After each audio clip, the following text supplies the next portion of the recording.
ಇವತ್ತಿನ ವಿಶೇಷ ಒಂದು ಕಾಂಬೋ ರೆಸಿಪಿ. ಅದೇನು ಅಂತಂದರೆ ನುಗ್ಗೆ ಸೊಪ್ಪಿನ ರಾಗಿ ಮಸಾಲೆ ರೊಟ್ಟಿ ಜೊತೆ ಖಾರವಾದಂಥ ಚಟ್ನಿ. ಎರಡು ಅದ್ಭುತವಾದಂಥ ರೆಸಿಪಿ.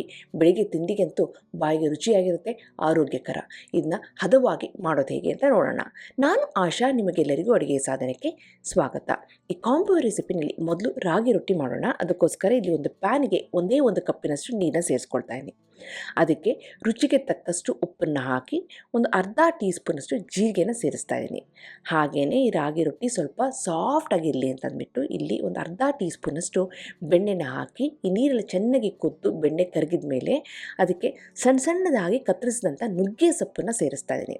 ನುಗ್ಗೆ ಸೊಪ್ಪನ್ನು ನೀರಿನಲ್ಲಿ ಹಾಕಿ 1-2 ನಿಮಿಷ ಕುದಿಸಿದ್ರೆ ನುಗ್ಗೆ ಸೊಪ್ಪು ಸಾಫ್ಟ್ ಆಗುತ್ತೆ. ಹಾಗೆಯೇ ಇದರಲ್ಲಿ ನಾವು ರೊಟ್ಟಿ ಮಾಡಿದಾಗ ರುಚಿ ಅದ್ಭುತವಾಗಿ ಬರುತ್ತೆ.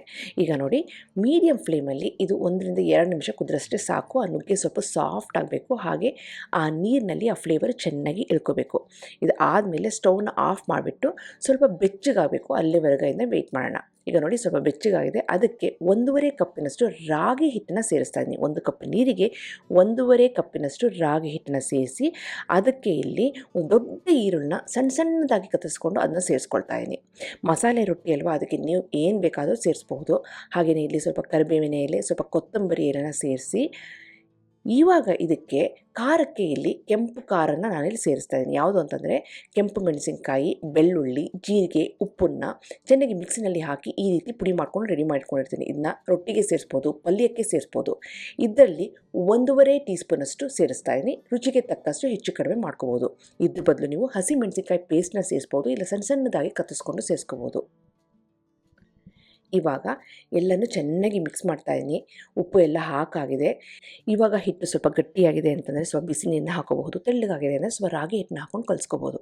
ಈಗ ಹಿಟ್ಟು ಸಾಫ್ಟಾಗಿ ರೆಡಿಯಾಗಿದೆ, ಸೈಡಿಗೆ ಇಟ್ಬಿಡೋಣ. ಈಗ ಖಾರವಾದ ಚಟ್ನಿಗೋಸ್ಕರ ಇಲ್ಲಿ ಒಂದು 1/4 ಕಪ್ಪಿನಷ್ಟು ಸಾಂಬಾರು ಈರುಳ್ಳಿ, ಹಾಗೆಯೇ ಒಂದು 8-10 ಬೆಳ್ಳುಳ್ಳಿ, ಒಂದು ಸಣ್ಣ ಟೊಮೆಟೊ ಹಣ್ಣು, ಖಾರಕ್ಕೆ ಇಲ್ಲಿ 2 ಮೆಣಸಿನ್ಕಾಯಿನ ಮಿಕ್ಸ್ ಮಾಡಿದ್ದೀನಿ. ನೀರಿನಲ್ಲಿ, ಬಿಸಿ ನೀರಿನಲ್ಲಿ ನೆನೆಸಿದ್ದೀನಿ. ಒಂದು 4-5 ಗುಂಟೂರು ಮೆಣಸಿನ್ಕಾಯಿ, 4-5 ಬ್ಯಾಡಗಿ ಮೆಣಸಿನ್ಕಾಯಿ. ಬ್ಯಾಡಗಿ ಮೆಣಸಿನ್ಕಾಯಿ ಒಳ್ಳೆ ಕಲರ್ ಕೊಡುತ್ತೆ, ಗುಂಟೂರು ಮೆಣಸಿನ್ಕಾಯಿ ಸ್ವಲ್ಪ ಖಾರ ಕೊಡುತ್ತೆ. ಹಾಗೆ ಬಿಸಿ ನೀರಿನಲ್ಲಿ ನೆನೆಸಿದ್ನಲ್ಲ, ಅದೇ ನೀರನ್ನ ಒಂದು 2 ಟೇಬಲ್ ಸ್ಪೂನಷ್ಟು ಹಾಕಿ ಇವಾಗ ನಾವು ಇದಕ್ಕೆ ಸ್ವಲ್ಪ ಕರಿಬೇವಿನ ಎಲೆನ ಸೇರಿಸ್ತಾ ಇದ್ದೀನಿ. ಹಾಗೆಯೇ ಇಲ್ಲಿ ಹಸಿ ಅರಿಶಿನ ಸೇರಿಸ್ತಾ ಇದ್ದೀನಿ, ಒಂದು ಅರ್ಧ ಇಂಚಿನಷ್ಟು. ಈಗ ಹಸಿ ಅರಿಶಿನ ಸಿಗ್ತಿರೋದ್ರಿಂದ ಅದನ್ನ ಹಾಕ್ತಾಯಿದ್ದೀನಿ. ಇದ್ರ ಬದಲು ನೀವು ಅರಿಶಿನ ಪುಡಿನೂ ಸೇರಿಸ್ಬೋದು.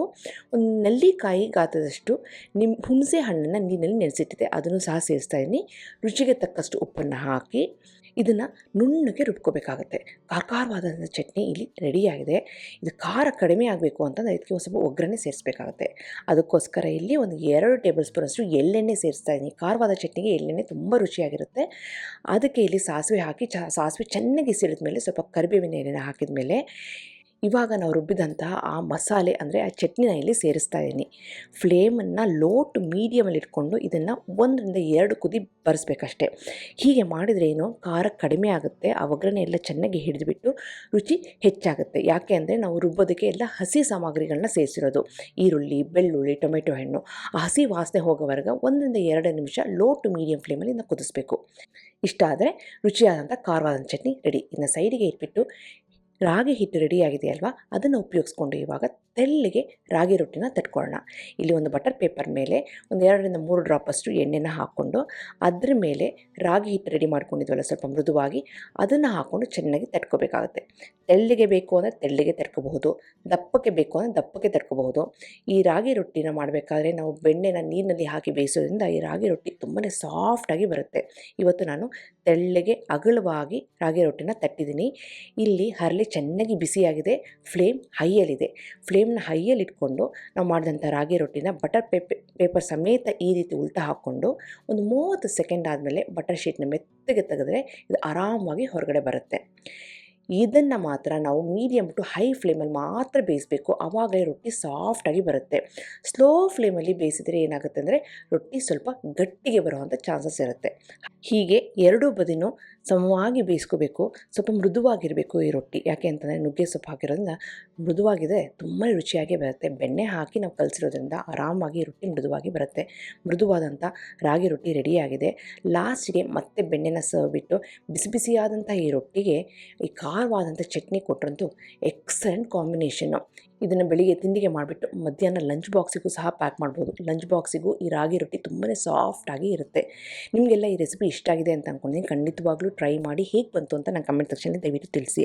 ಹಾಗೆ ನೀವಿನ್ನೂ ಅಡುಗೆ ಸಾಧನೆಗೆ ಸಬ್ಸ್ಕ್ರೈಬ್ ಆಗಿಲ್ಲ ಅಂದರೆ ತಡ ಯಾಕೆ, ಈಗಲೇ ಸಬ್ಸ್ಕ್ರೈಬ್ ಆಗಿ ಪಕ್ಕದಲ್ಲಿರುವ ಬೆಲ್ ಬಟನ್ ಕೂಡ ಟಚ್ ಮಾಡಿ. ನಿಮಗೆ ವಿಡಿಯೋ ಇಷ್ಟ ಆಯಿತು ಅಂದರೆ ಲೈಕ್ ಬಟನ್ನ ಕ್ಲಿಕ್ ಮಾಡಿ, ಫ್ರೆಂಡ್ಸ್ ಆ್ಯಂಡ್ ಫ್ಯಾಮಿಲಿ ಜೊತೆ ಶೇರ್ ಮಾಡಿ, ವಾಟ್ಸಪ್ಪಲ್ಲಿ ಶೇರ್ ಮಾಡಿ. ಮತ್ತೊಂದು ಇಂಟ್ರೆಸ್ಟಿಂಗ್ ರೆಸಿಪಿಯೊಂದಿಗೆ ಭೇಟಿ ಆಗ್ತೇನೆ. ಅಲ್ಲಿವರೆಗೆ thank you, bye bye, see you.